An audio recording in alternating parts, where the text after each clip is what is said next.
Bonjour à tous, j'espère que vous allez bien. Aujourd'hui on se retrouve pour une vidéo un petit peu particulière. Donc comme vous l'aurez vu au titre de la vidéo, aujourd'hui on va s'intéresser au top 5 des pay-per-view que j'ai analysés sur ma chaîne. Vous n'êtes pas sans le savoir maintenant que j'en suis à 50 pay-per-view analysés sur la chaîne. Donc c'est un chiffre conséquent. Et je me suis dit qu'aujourd'hui et la semaine prochaine, on allait revenir un peu sur ces pay-per-view. Je me suis dit que ça allait être intéressant d'en faire une aujourd'hui, donc consacrée aux 5 meilleurs pay-per-view jamais analysés sur la chaîne. Et la semaine prochaine pour les 5 pires pay-per-view jamais analysés. Juste avant de commencer, j'aimerais juste quand même faire une petite part des choses avant de développer un petit peu ces vidéos. Ces deux vidéos seront très courtes, je vais juste revenir sur les 5 pay-per-view. Je vais pas de nouveau les analyser de fond en comble, mais juste vous rappeler, ou en tout cas me rappeler des meilleurs moments ou des pires la semaine prochaine qui ont eu lieu donc durant ces pay-per-view.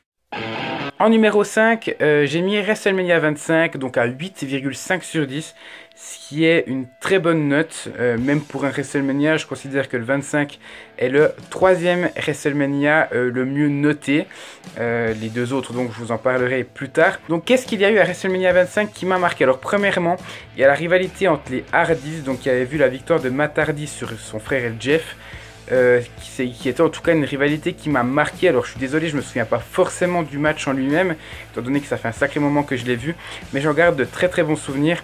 Aussi le fameux Taker Shawn Michaels qui est très bon, et le main event qui a été pas mal controversé, beaucoup de monde ne l'aime pas, c'est le Triple H Randy Orton pour le titre de la WWE.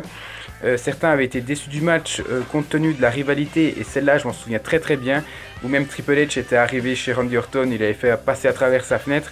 Je m'en souviendrai toute ma vie, et moi personnellement j'ai beaucoup apprécié ce match-là, je suis peut-être un des seuls, et c'est aussi ce qui fait que je place ce pay-per-view en numéro 5. En quatrième place, donc c'est un pay-per-view de 2007 qui a aussi la note de 8,5 sur 10. Pourquoi je le mets en numéro 4 et je le mets pas en égalité avec WrestleMania 25? C'est parce que, comme je viens de le dire, c'est un pay-per-view de 2007, mais un pay-per-view mineur de 2007.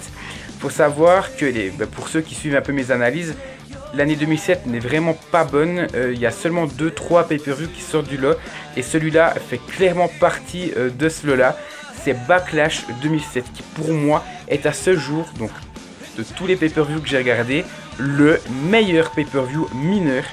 Il est juste incroyable. Alors c'est vrai qu'on a des Payback et Extreme Rules 2016 qui sont très bons et qui s'y rapprochent, mais pour un pay-per-view de 2007 il est très bon. Alors qu'est-ce qui s'est passé pour les gens qui ne savent pas?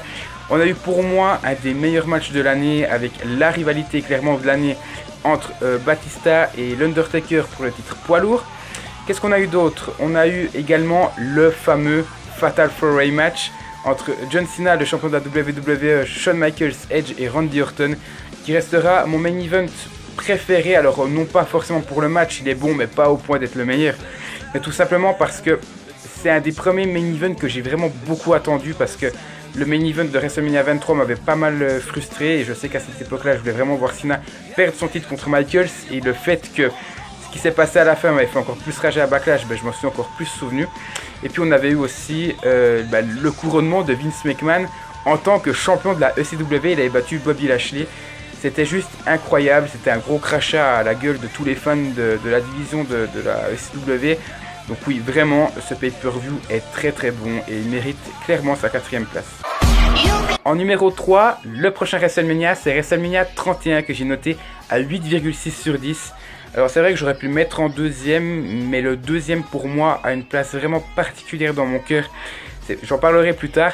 WrestleMania 31, pourquoi? Alors je pense que tout le monde l'a vu. On a premièrement le couronnement de Daniel Bryan en tant que champion intercontinental dans un très bon ladder match, même si celui du 32 est pour moi meilleur. Le WrestleMania 32 ne sera pas dans ce classement malheureusement. Qu'est-ce qu'on a d'autre? On a le Rollins Orton qui est très bon, faut pas l'oublier. C'est vrai qu'on a tendance à pas mal l'oublier, notamment surtout avec le finish. Alors il n'y a pas que le finish, mais le finish qui voit Orton porter un des plus beaux RKO sur Rollins. Qu'est-ce qu'on a d'autre? On a le fameux main event que je considère comme un des meilleurs main events. Alors non pas pour le in-ring, c'est vrai que là c'est un sujet à controverse là aussi, tout comme WrestleMania 25. Le 25, tout comme le 31, sont des main events pas mal critiqués. Moi, je les ai vraiment adorés. Pour moi, Reigns-Lesnar, donc le main event de WrestleMania 31, est clairement le meilleur niveau suspense et niveau lesnarien. Voilà, pour moi, Lesnar est au sommet de son art en tant que je m'en fous du catch pur et je fais de la destruction. Il a totalement massacré Reigns, et puis bien sûr on a le catch de Seth Rollins qui vient mettre la cerise sur le gâteau. C'est pour ça que je le mets en 3e place. Enfin, en 2e place, et là ça va être pas mal critiqué, je sais que pas beaucoup de monde l'a aimé pour un pay-per-view majeur, mais c'est SummerSlam 2014. Alors il y en a plein d'autres de SummerSlam que j'ai... Au fond, je les ai pas beaucoup analysés les SummerSlam. C'est vrai que j'ai fait beaucoup un focus sur les WrestleMania. SummerSlam, j'en ai fait... Allez, au moment où je tourne cette vidéo, j'en ai fait 2, je crois. Je crois que j'en ai fait 2. Jusqu'au 100, il y aura le 2011, le 2006 et le 2007 qui vont être faits dessus. Mais c'est vrai que j'en ai pas fait énormément. Le 2014 est un des 2 seuls que j'ai fait. Et pour moi, il a une place privilégiée dans mon cœur. Déjà par rapport au contexte, il faut savoir que j'étais pas chez moi à ce moment-là et j'ai encore plus kiffé ce pay-per-view là parce que je l'ai regardé avec ma copine de l'époque et c'est la seule fois que j'ai fait ça de ma vie. Donc déjà par rapport à ça, et il y a beaucoup de choses qui m'ont fait kiffer. Alors c'est pas forcément des grands matchs. Le Brie Bella, Stephanie McMahon avec la trahison de Nikki Bella, je m'en souviendrai toute ma vie, même si c'était pas non plus, c'était téléphoné clairement à l'avance. Mais j'ai beaucoup apprécié. On a également la rivalité entre Rollins et Ambrose dans un Lumberjack match. Mine de rien, c'est un match dans ce pay-per-view qui m'a marqué. Et puis on a le viol intersidéral de Lesnar sur Cena dans le main event. Qu'est-ce que vous voulez de plus? Pour moi, avec le recul, c'est une des images de 2014. Ce match-là est grave. C'est la seule fois qu'on a vu Cena se faire démolir à ce point. Et c'est pour ça que je le mets à la 2e place avec 8,6 également. Et enfin, on passe au premier avec une large avance, 9,1 sur 10. C'est, je pense, le pay-per-view qui ne sera jamais détrôné. C'est WrestleMania 30, qui pour moi sera le meilleur WrestleMania. Alors, effectivement, là aussi, il y a un sujet à controverse. Beaucoup de monde le trouve surestimé, en tout cas surnoté. Et c'est vrai que sur le moment, je me dis que 9,1 sur 10, c'est peut-être un peu beaucoup. Mais ce pay-per-view est historique pour plusieurs choses. Déjà, le sacre de Daniel Bryan, c'est un tournant, c'est un nouvel ère. On n'en parle pas parce qu'il n'y a pas de nom bien précis.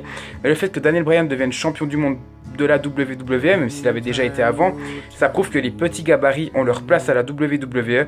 Et je pense que sans ça, on ne pourrait pas voir des gars comme Seth Rollins, comme Austin Aries à la WWE en ce moment, et surtout aux champions comme l'a été Rollins durant l'année 2015. Donc ça, c'est une première chose. On a les débuts dans la Andre the Giant Memorial Battle Royale avec la victoire de Cesaro. Ça, c'est un petit détail, mais ça fait aussi la différence. Et puis on a surtout le Taker Lesnar qui sera symbolique pour moi avec la première défaite de Taker à WrestleMania. Donc voilà, vous avez les 5 meilleurs pay-per-view selon moi que j'ai analysés. Donc je vous le rappelle, c'est sur une liste de 50 pay-per-view, hein. J'ai pas analysé 250 pay-per-view. Je suis un des seuls, sans vouloir me lancer des fleurs, à avoir autant analysé de pay-per-view que ça. Il y a Cora et peut-être Vice qui sont en dessous de moi en ce moment. Mais enfin, c'est pas une course de toute façon, hein, mais je fais partie de ces gens-là qui ont quand même, malgré le fait que 50 c'est pas énorme, avoir analysé autant de pay-per-view que ça. Donc je trouve que ça a quand même un petit peu sa place, son mérite. Et c'est aussi pour ça que je vous fais ces vidéos. Voilà. N'hésitez pas vous aussi à faire votre classement des 5 meilleurs pay-per-view. Alors pas forcément de ceux que j'ai analysés, mais vos 5 pay-per-view préférés dans les commentaires. N'hésitez pas à liker la vidéo, à vous abonner si ce n'est pas encore fait. Et nous on se retrouve donc la semaine prochaine pour le flop 5 des pires pay-per-view jamais analysés sur la chaîne WWE Nation FR. Voilà, encore un grand merci à vous et à tout bientôt pour la suite de la chaîne.